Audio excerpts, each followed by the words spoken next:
Mesdames, Messieurs, les cadres de la DINEPA et des différentes entités déconcentrées, chers amis de la presse parlée, écrite et télévisée. C'est depuis déjà 24 ans, après une résolution adoptée le 22 décembre 1992, que les Nations Unies ont convenu de donner chaque année un cachet spécial à cette grande célébration qui se veut d'abord et avant tout une occasion de sensibiliser les différents acteurs sur les questions liées à la ressource.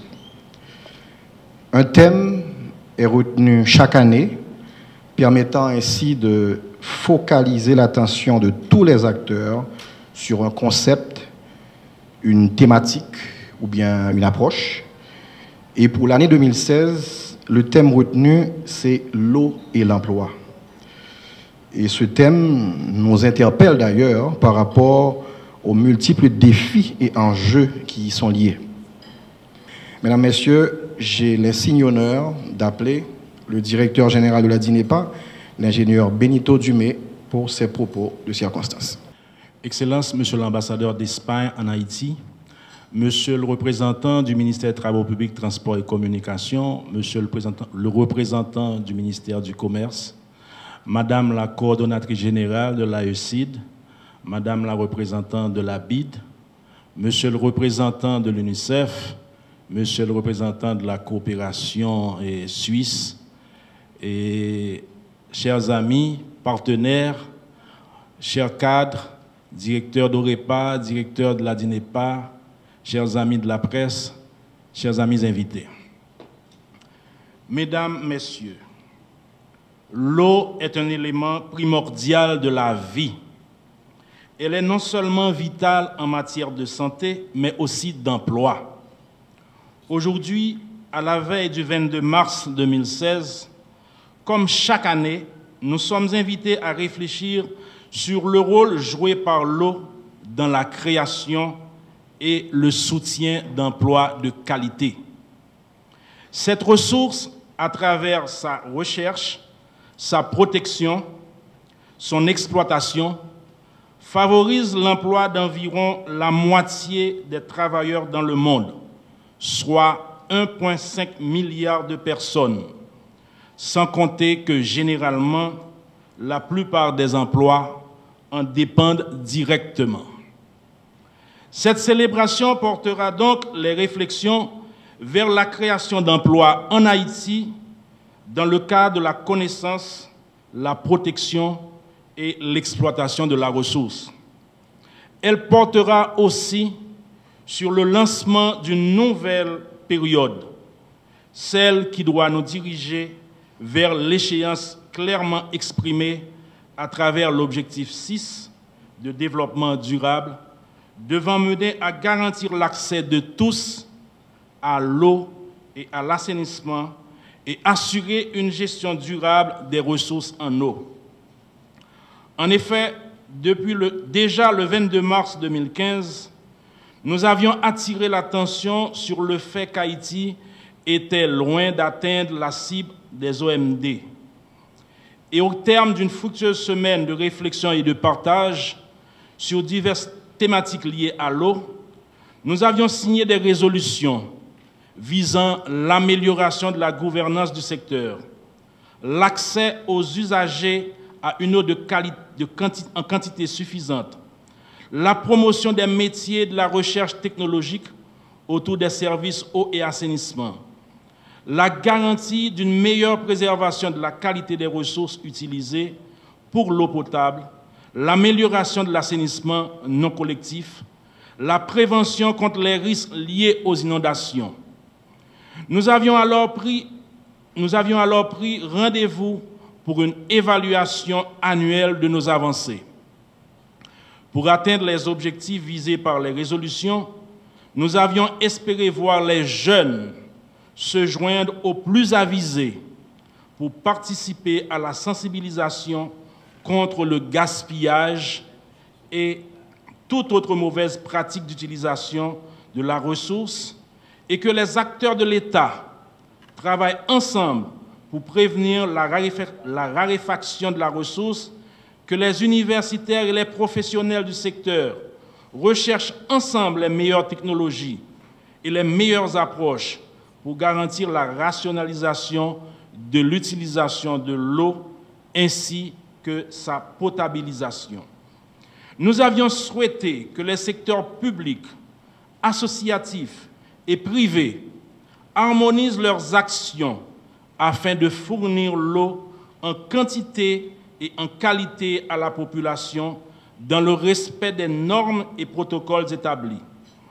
Nous avions ambitionné que le personnel de l'ensemble des structures de la DINEPA se décuple d'efforts pour garantir la qualité et la durabilité des services sur l'ensemble du territoire à travers la mise en place de meilleurs outils et pratiques de gestion, d'infrastructures adéquates et d'une ingénierie sociale inclusive. Mesdames, Messieurs, aujourd'hui, face au constat d'une faiblesse au niveau des services en eau potable et en assainissement, nous devons nous poser la question suivante. Avons-nous pu éveiller ces consciences à des problèmes aussi cruciaux qu'évidents comme les effets sur la gestion et la protection de la ressource, du changement climatique, de l'urbanisation incontrôlée, de l'habitat inadapté, de la faiblesse de la gouvernance à différents niveaux, de l'insuffisance des financements. Cet éveil n'a guère été à la dimension de nos espérances. Nous noterons cependant que certains pas ont été faits dans la bonne direction. En effet, dans la lignée du thème mondial, le protocole signé entre la DINEPA et l'INFP au cours de la Semaine de l'eau 2015 est en cours de développement pour la création de véritables corps de métier techniques de l'eau potable et de l'assainissement. Dans le cadre d'un protocole pour l'assainissement et la protection de la ressource, signé entre le ministère des Travaux publics, Transports et Communications, du ministère de l'Environnement et de la Santé publique, des pistes de travail sont définies pour arriver à cette régulation de la ressource. Un cadre logique 2016-2030 ainsi qu'une planification du secteur est en cours d'élaboration. Nous avons aussi, en collaboration avec le ministère de l'Intérieur et des collectivités territoriales, entamé des réflexions pour la définition d'actions en vue d'une véritable implication des autorités locales dans la gestion et l'exploitation de la ressource. Il nous reste encore à amplifier ces premières interventions, mais aussi à lancer d'autres actions concrètes vers les secteurs associatifs et privés, ainsi que les jeunes, pour arriver à établir cette ingénierie sociale inclusive autour de l'eau. Mesdames et messieurs, nous tenons à noter que cet accès universel à l'eau potable et à l'assainissement, qui reste notre objectif à tous, ne saurait être atteint par une programmation isolée qui ne tiendrait pas compte du développement des avancées d'autres objectifs de développement durable énoncés par ces mêmes ODD. Nous pouvons citer les objectifs d'élimination de la pauvreté, de bonne santé, d'éducation de qualité, de villes et d'établissements humains ouverts à tous, sûrs, résilients et durables, de modes de consommation durables, de lutte contre les changements climatiques, de conservation et d'exploitation des ressources marines et des écosystèmes terrestres. La DINEPA réitère son engagement à avancer vers cet accès universel et s'en rapprocher le plus près possible à travers une planification échelonnée sur 10, 25 et 30 ans.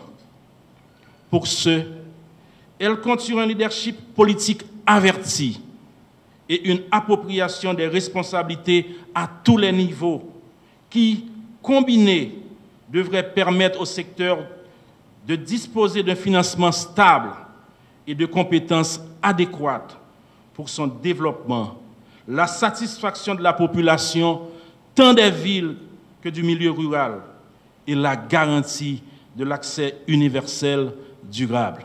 Je vous remercie.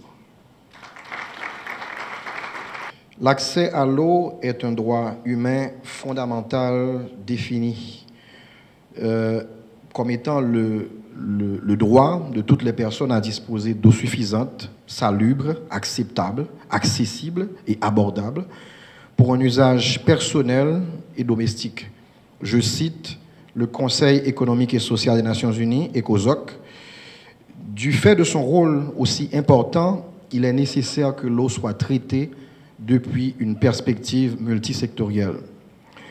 Pour l'histoire, sachez que c'est en novembre 2007 que l'Espagne a annoncé la création d'un fonds de coopération pour l'eau et l'assainissement, FCAS en espagnol, pour l'Amérique latine et la Caraïbe, dont Haïti bénéficie du programme le plus important. J'ai le plaisir d'appeler à ce microphone la coordonnatrice générale de la UCID, Mme Carmen Rodriguez, pour ses propos. Messieurs les représentants du ministère des Travaux publics, Messieurs les directeurs de la DINEPA, Monsieur l'ambassadeur d'Espagne, Madame, Messieurs les représentants des organismes et agences de coopération, Madame, Messieurs les cadres de la DINEPA centrale et des unités déconcentrées, Mesdames, Messieurs, c'est pour moi un très grand privilège d'être ici en cette enceinte aujourd'hui pour participer à cette journée de célébration désignée par les Nations Unies comme la Journée mondiale de l'eau, il y a de cela 23 ans. À l'heure actuelle, en plus d'être un droit humain fondamental consacré depuis 2010, les droits à l'eau jouent un rôle clé dans la réduction de la pauvreté, la croissance économique et la durabilité environnementale. Contribuant à la réalisation, nous sommes indirectement associés à la promotion du respect d'autres droits qui leur sont étroitement liés, tels les droits à l'environnement, à l'alimentation, à la santé, à l'éducation et aussi les droits au travail, bien sûr. Cette année, il a été décidé de mettre l'accent sur les liens entre l'eau et l'emploi et aussi mettre en évidence la relation qu'il y a entre ces deux droits fondamentaux. Aujourd'hui encore, la moitié des travailleurs du monde travaillent dans les secteurs liés à l'eau. De plus, la quasi-totalité des emplois, quels que soient les secteurs, dépendent directement de l'eau. Il est donc essentiel d'en assurer une livraison sécurisée. On estime que dans le monde entier, 95% de l'emploi dans le secteur de l'agriculture, 30% de l'emploi dans le secteur de l'industrie et 10% de l'emploi dans le secteur des services sont fortement tributaires de l'eau. Plus précisément ici en Haïti, les secteurs de l'industrie, des services et de l'agriculture sont à la fois des secteurs essentiels au développement du pays qui sont promus par l'administration publique depuis des années. Mais aujourd'hui, nous savons que les progrès de toute société dépendent de la gestion de ses ressources, parmi lesquelles l'eau est fondamentale. De nos jours, la coopération espagnole appuie la DINEPA et ses unités décentralisées, et cela s'inscrit dans le cadre d'une stratégie de renforcement institutionnel. Nous savons que ces travailleurs ont le potentiel pour améliorer les conditions de vie de bien d'autres à travers tout le territoire national. Malheureusement, les pressions qui pèsent sur les ressources en eau sont de plus en plus fortes et la pénurie d'eau affecte environ 40% de la population mondiale. En Haïti, ce n'est plus un problème de surexploitation, mais plutôt de déforestation et de manque de recharge des aquifères qui, entre autres, semble qu'avec les effets du phénomène climatologique connu sous le nom d'El Niño, l'eau commence déjà à se raréfier. Ces derniers mois, nous avons assisté à la sécheresse qui a touché le pays, donc nous ne devons épargner aucun effort pour gérer efficacement et avec la plus grande diligence possible et la responsabilité l'eau douce dans cette partie de l'île. La Journée mondiale de l'eau est une date cruciale pour se rappeler de l'importance de l'eau douce et la défense d'une gestion durable des ressources. Dans l'Agence espagnole de coopération, nous sommes clairs sur ce point et à ce but, nous appuyons les pays avec un des programmes de développement les plus ambitieux dans le secteur, en collaboration avec la Direction nationale de l'eau potable et de l'assainissement, responsable de la gestion du service. C'est un grand défi, mais il est possible de le relever si entre tous, nous établissons des exigences minimales de qualité et assumons nos responsabilités dans nos travaux respectifs vers un accès universel et durable du service. Les interventions dans les réseaux de distribution dans les villes comme Cap-Haïtien, Fort-Liberté, Miragoâne, Aken, Jérémie ou la capitale Port-au-Prince elle-même, et les interventions de réparation des systèmes de distribution dans les zones rurales cherchent à atteindre cet accès universel à l'eau potable pour les gens qui vivent dans le pays. Si nous parvenons à avoir une vision élargie du secteur ou des politiques globales pour coordonner tous les acteurs sont pris en charge, nous serons en mesure d'aider la DINEPA à relever ces défis de réalisation des objectifs de développement durable d'ici à 2030. La coopération espagnole a vu naître l'institution depuis la création de la réforme du secteur en 2009 et nous avons travaillé depuis pour obtenir des résultats visibles. Maintenant, il est temps d'unir nos efforts pour établir un objectif plus large, un engagement à atteindre non seulement la quantité et l'universalité, mais aussi la qualité du service qui se traduira en une amélioration de la qualité de vie du citoyen haïtien et en conséquence, défi ultime, le développement durable du pays. Tel est mon souhait pour cette journée. Merci beaucoup. Merci, Madame Rodriguez. Je disais tantôt que l'objectif, alors quand je parlais de l'objectif, un peu de la coopération espagnole par rapport à différents projets qui sont exécutés un peu partout à travers le pays, promouvoir le droit de l'homme à accéder à l'eau, améliorer, élargir la couverture ainsi que l'accès à l'eau potable et à l'assainissement de base en garantissant leur durabilité par le biais de la gestion intégrale du cycle hydrologique. Ce sont quand même des aspects très, très importants à souligner. Tout comme la coopération espagnole, le secteur de l'eau potable et de l'assainissement est fortement soutenu et encadré par la Banque interaméricaine de développement BID. J'ai le plaisir d'appeler à ce microphone la représentante de la Banque interaméricaine de développement, Madame Sarah Romain, pour ses propos de circonstance. Monsieur l'ambassadeur, messieurs les représentants des ministères, monsieur le directeur général, chers représentants des partenaires techniques et financiers, ONG, secteur privé, amis de la presse, mesdames et messieurs, c'est toujours un plaisir pour la Banque interaméricaine de développement de prendre part aux activités menées depuis plusieurs années par la DINEPA à l'occasion de la Journée mondiale de l'eau. Comme vous le savez, nous mettons à disposition de la DINEPA des financements pour répondre aux enjeux de l'accès à l'eau et à l'assainissement, tant en milieu urbain, à Port-au-Prince, dans les villes secondaires qu'en milieu rural. Aujourd'hui, le portefeuille de financement de la Banque interaméricaine de développement s'élève à 160 millions de dollars, dont 6,6 millions sont financés par l'OPEP et 65 millions par l'Espagne. Nous visons à ce que les opérateurs urbains et ruraux soient en mesure de délivrer des services de qualité et accessibles au plus grand nombre. Le thème de cette année, eau et emploi, interpelle. En quoi ce secteur pourrait-il être porteur pour la création d'emplois? De manière informelle, nombreux sont les petits ou plus gros vendeurs d'eau, de la revente à la bauxite aux plus gros revendeurs d'eau par camion. D'un point de vue plus formel, il y a les CAEPA en milieu rural, les CTE en milieu urbain. Mais nous demeurons toujours et encore à la recherche d'opérateurs professionnels, d'entrepreneurs qui seraient intéressés à gérer de manière formelle des réseaux, des équipes de travail, créer des emplois pour délivrer un service public rentable pour l'entreprise privée.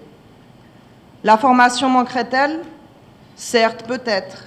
Il semblerait plutôt que les risques soient trop élevés. L'expérience faite à Saint-Marc montrent que même avec un appui financier, l'appui de la DINEPA, les recours à la justice sont souvent sans issue en cas d'acte de vandalisme sur le réseau public. Ceci n'est qu'un exemple.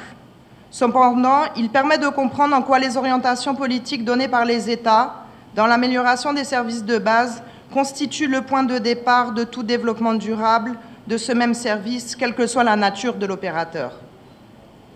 Aujourd'hui, nous percevons que l'eau n'est pas énoncée comme une priorité de l'État haïtien et que tant qu'elle ne constituera pas une priorité, les avancées, les innovations, les améliorations des conditions de vie et le fameux cercle vertueux permettant la création d'activités et d'emplois dans le secteur ne verront le jour.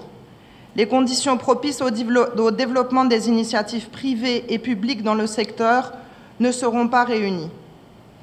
Autrement dit, la DINEPA ne peut à elle seule relever ce défi. Elle constitue un maillon clé, mais sans une approche interinstitutionnelle, à l'image, par exemple, du conseil d'administration de la DINEPA, qui devrait être constitué au plus vite, et l'appui des ministères clés, ministère de l'Environnement, ministère des Finances, ministère de la Santé, ministère de l'Intérieur et de la Justice, l'amélioration durable de l'accès aux services ne pourra se faire. Je vous remercie.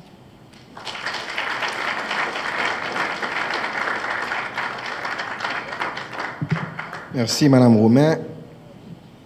À la suite de l'événement tragique du 2 janvier, l'UNICEF a fourni de l'eau potable à 680 000 personnes et de l'assainissement à 800 000 vivant dans les camps, en orientant progressivement la prestation de services dans les zones de retour devant profiter à 130 000 habitants. L'UNICEF coopère avec de nombreux acteurs étatiques, comme le ministère de l'Éducation nationale, à travers un vaste programme de sensibilisation des enfants pour les aspects liés à l'hygiène et à l'assainissement. Et à partir du programme WASH, l'UNICEF, qui est d'ailleurs le partenaire clé, comme je le disais, et immédiat de l'événement, appuie la DINEPA à plusieurs niveaux. Mesdames, Messieurs, j'ai le plaisir d'introduire le représentant de l'UNICEF, le représentant AI de l'UNICEF, M. Jean Metenier, pour ses propos de circonstance. Monsieur le représentant du ministère des Travaux publics et de la Population, Monsieur le directeur général de la DINEPA, Excellences, Monsieur l'ambassadeur d'Espagne, distingués invités en vos noms et qualités respectives. Nous sommes réunis aujourd'hui pour célébrer une journée d'importance, la Journée mondiale de l'eau. Elle a pour thème cette année l'eau et l'emploi. Les Nations unies veulent ainsi attirer l'importance de cette ressource, que ce soit à des fins familiales, agricoles ou professionnelles. En effet, aujourd'hui, avec les effets déjà perceptibles du changement climatique, l'usage raisonné de l'eau compte plus que jamais pour l'agriculture, la pêche, l'hygiène au niveau des institutions de santé et au sein des familles. Cette bonne gestion est d'autant plus urgente que l'eau est au centre de toutes les activités humaines. En Haïti, célébrer l'eau est également un important outil d'attention et de mobilisation dans la lutte contre le choléra. C'est un rappel à l'action. Par cette célébration, je voudrais souligner que le manque d'accès à une eau de qualité constitue encore, en 2016, l'une des principales causes de la mortalité infantile dans le pays. Il nous paraît essentiel de rappeler que l'accès à une eau de qualité et contrôlée est essentiel. Nous savons que l'eau contribue à la santé des populations, au bien-être social et au développement, et qu'elle affecte les moyens de subsistance de milliers d'enfants en Haïti. Or, aujourd'hui, dans les zones rurales, comme on nous l'a déjà rappelé, 49% de la population n'a pas accès à l'eau potable. Un accès durable à l'eau potable et à l'assainissement et de bonnes pratiques d'hygiène sont la clé pour gagner la bataille contre les maladies hydriques et pour améliorer la qualité de la vie de la population haïtienne. Ainsi, l'UNICEF, de concert avec la DINEPA et leurs partenaires, s'est lancé dans un combat pour améliorer l'accès à l'eau potable et à la sanitation des familles haïtiennes vivant notamment dans les endroits les plus reculés et défavorisés du pays. En collaboration avec nos partenaires des gouvernements japonais et canadiens, l'UNICEF s'est engagé à améliorer l'accès durable à l'eau potable à plus de 200 000 personnes dans 6 communes à haut risque de choléra, dont environ 25 000 enfants. Nos actions vont au-delà des infrastructures. L'UNICEF appuie la DINEPA dans la définition et la mise en œuvre d'une stratégie d'opération et de maintenance des infrastructures d'eau, particulièrement en milieu rural. L'UNICEF continue de renforcer la gouvernance locale dans la gestion intégrée de l'eau et accentue le plaidoyer du droit à l'eau, en particulier pour les femmes et les enfants. Mesdames, Messieurs, en cette année 2016, qui est très particulière, car elle sera aussi l'année du bilan des résultats atteints par les objectifs du millénaire pour le développement. Cette année est aussi propice à un nouveau départ pour le lancement de nos objectifs pour le développement durable 2016-2030. C'est le moment d'agir et de penser à l'eau comme un outil intégré de gestion durable. Engageons-nous tous ensemble pour garantir un accès à l'eau potable et une gestion raisonnée à toutes les familles d'Haïti, aux plus vulnérables en particulier et aux enfants haïtiens surtout. Merci Ampil.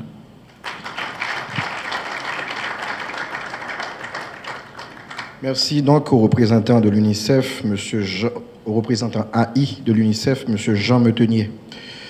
La DINEPA, comme vous le savez, je suppose que vous le savez tous certainement, dans sa mission fondamentale, et quand on définit la DINEPA, on dit que la DINEPA exécute la politique de l'État dans les domaines de l'eau potable et de l'assainissement.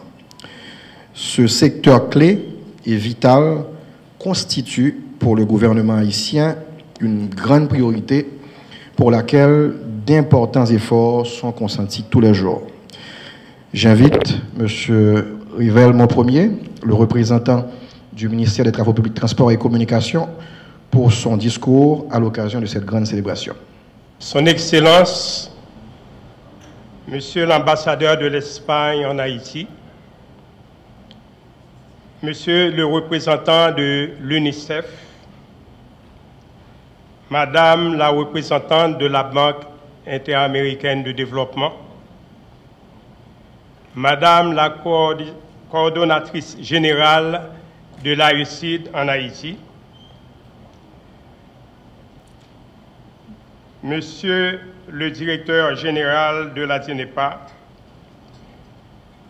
Mesdames, Messieurs les directeurs et directrices de la DINEPA, les partenaires techniques et amis du secteur, Mesdames, Messieurs les représentants de la presse, parlée, écrite et télévisée, mes chers amis. C'est un honneur pour moi d'être ici ce matin avec vous pour représenter le titulaire du ministère des Travaux publics, Transports et Communications du gouvernement en charge d'expédier les affaires courantes, l'ingénieur Jacques Rousseau, et pour vous délivrer son message de circonstance à l'occasion de l'ouverture de la cérémonie commémorative sur le service public de l'eau potable en Haïti. Depuis quelques années, le pays est confronté à de nombreux défis dans ce secteur, dont celui de concrétiser l'accès universel à l'eau potable, tant en milieu urbain qu'en milieu rural. Il s'agit là d'un défi majeur à relever, moyennant un plan d'action pays qui traduit clairement le rôle de leadership que doit jouer le gouvernement dans le processus de planification du secteur, qui adapte les arrangements institutionnels, renforce les capacités et les compétences tant au niveau des structures centrales que de celles des collectivités territoriales, qui élabore les principales étapes pour mettre en œuvre les actions projetées et qui utilise une plateforme unique pour l'information et la responsabilité mutuelle. Au moment où la pollution et le tarissement des points d'approvisionnement en eau dans beaucoup de régions du pays tendent à rendre plus inquiétant l'accès à l'eau, tant pour l'agriculture que pour la consommation des populations, il est impératif que des approches innovantes soient développées pour surmonter avec succès les obstacles et gagner le pari. Parallèlement, un niveau de financement plus conséquent du secteur sera certainement indispensable de la part du gouvernement et du Parlement pour appuyer la mise en œuvre des actions à réaliser et aussi pour valoriser l'appui de nos partenaires techniques et financiers dans le cadre d'une planification sectorielle inclusive. Mesdames, Messieurs, que vos réflexions à l'occasion de cette célébration soient fructueuses et porteuses d'avenir pour le secteur en particulier et pour le pays d'une manière générale. Bonne célébration et merci de votre aimable attention. Merci. Merci, M. Monpremier. Je rappelle que M. Rivel Monpremier est le représentant du ministère des Travaux publics, Transports et Communications, notre ministère de tutelle.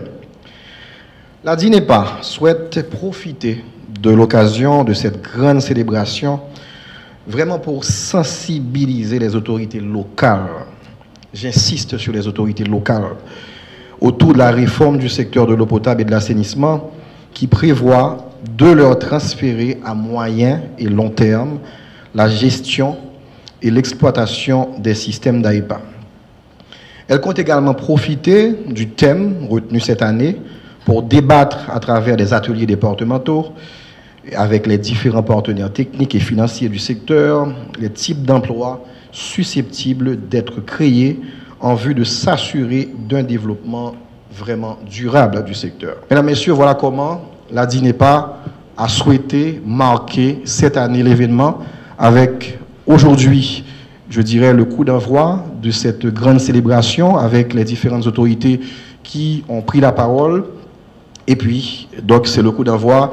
Et demain, puisque véritablement, c'est demain qui sera 22 mars, au niveau des différentes régions, eh bien, nous allons rencontrer les autorités locales, nous allons sur le terrain, nous allons faire de la sensibilisation, nous allons au niveau des médias pour communiquer avec la population, toujours dans ce souci vraiment de sensibiliser vraiment tout le monde, sans distinction aucune, sur la problématique du secteur.